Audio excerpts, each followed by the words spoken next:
we welcome Troy White. Hi, Troy. Hey, Bart. Thanks for having me. Yeah, happy first day of spring. Yeah, it's great out there. Yeah, you didn't even wait for spring to start before you started construction. Well, actually, the city hasn't really started construction, but there's a lot of construction going on. The state, they've got several of our bridges going on. So I guess to the public, they don't really care who's doing it. They just know that it's happening now. It is. So yeah, the main thing that started right so far is bridge work. Well, we've got some film of some of the bridges under construction, and really the railroad replacements. That's going to be causing probably the most disruption. Yeah, that's a big job, and that's completely replacing those bridges where the railroad goes over Jackson Street and over Mechanic Street. Right now, they're working on some underground work to replace some sewers and water mains, get those updated and get them out of the way for where the new parts of the bridge will be. Mm-hmm.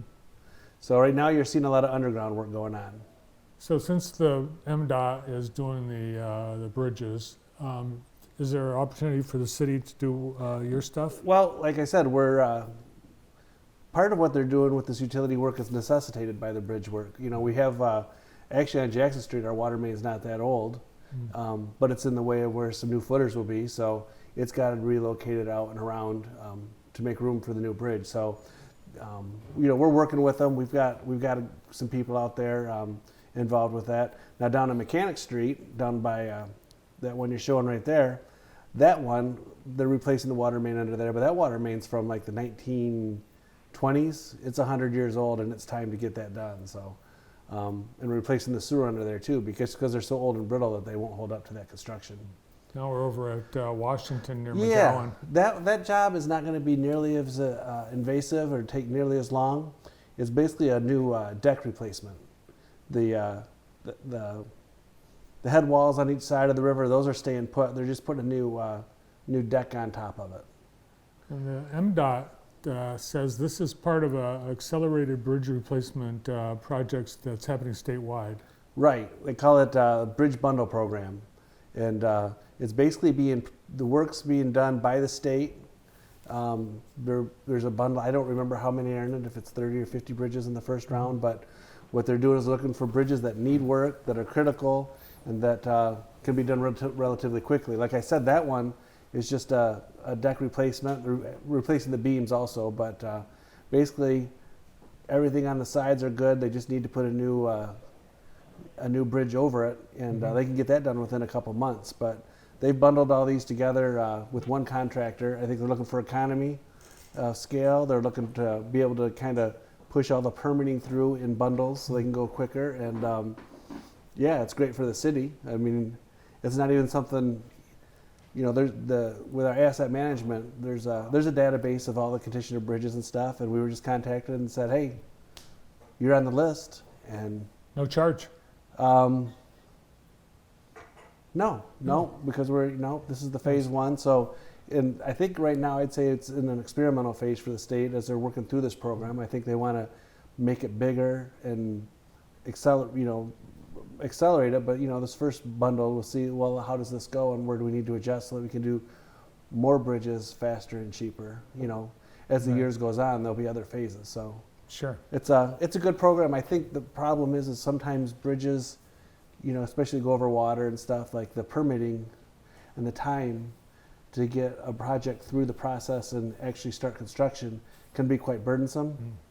By bundling them together. Like, how can we accelerate this instead of taking this 3 or 4 year period to move them along? Let's move them along faster. Yes, obviously sorely needed, particularly the ones that are 100 years old. Yeah.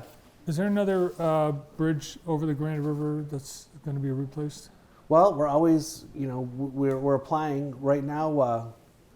Probably the next bridge that we're really concerned. We got a couple bridges that we'd like to do some work on. Ganson Street, down by the fairgrounds over the Grand River, and Martin Luther King Jr. Drive, right downtown over the river.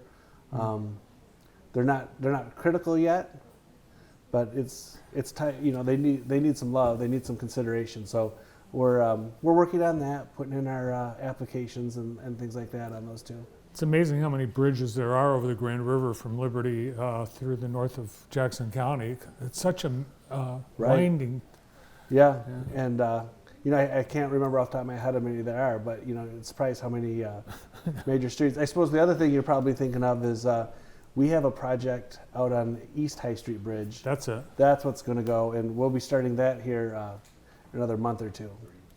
Really, what's going to be the determining factor of when that really gets going is when can they get the steel for the beams to get delivered. Like that that job we just showed out on East Washington, that was scheduled to be done by last Thanksgiving, but had to wait for the steel. I think it was going to come in January, which really doesn't do us a lot of good in Michigan, right? So, you know, we're working with our contractor, and they're obviously very understanding. We don't want to start tearing the bridge out until the steel is available to put back in. You know, we don't want to take it out and then have to wait a couple months because of delayed materials. And as we've talked about before, whether it's you know, traffic signals or you know, bridges. Yep. Waiting for materials is part of the game now. Yeah. It's like the new normal. Everywhere. Yeah. All right. So once you get your construction season started, where are you going to start? Well, like I said, the first thing that's probably going to, or will be going, will be that East High Street Bridge out there by Elrow. We're going to be working up on West Avenue in the vicinity of Franklin. Between Carlton and Michigan Ave, we're going to be replacing the water main, replacing lead services like we've talked about in the past. And then when we get done with that, we'll be rebuilding the signal and the intersection there at the intersection of West and Franklin. So that'll be starting in April also. Yeah, and that's a busy stretch, but also that particular intersection, it's been dangerous. It's I think funky is the best word for it. You know, when you're going down, whether you're going down or up West Ave, the left turn lanes don't line up. You know, you're kind of offset. I think there's some mixed messaging there as to what lane you're supposed to be in. And we're going to clean that up and you know, align that intersection. And really, by doing it, we're going to be reducing pavement. And you know, when you reduce pavement, you add a little bit more green space, and you know, I think it'll function better. It'll be more pleasant. It's going to have the modern mast arm signal, so it's a good thing. Yeah, and funnel traffic slows them down too. Yeah, yeah. When you have that extra pavement, that always increases speeds. All right. You know, fast speeds with mixed messaging on lanes, that's not a good thing. So that'll be cleaned up. Good. Thanks for all the updates, and appreciate you coming in today. Thanks for having me. From the City of Jackson Department of Engineering, Troy White.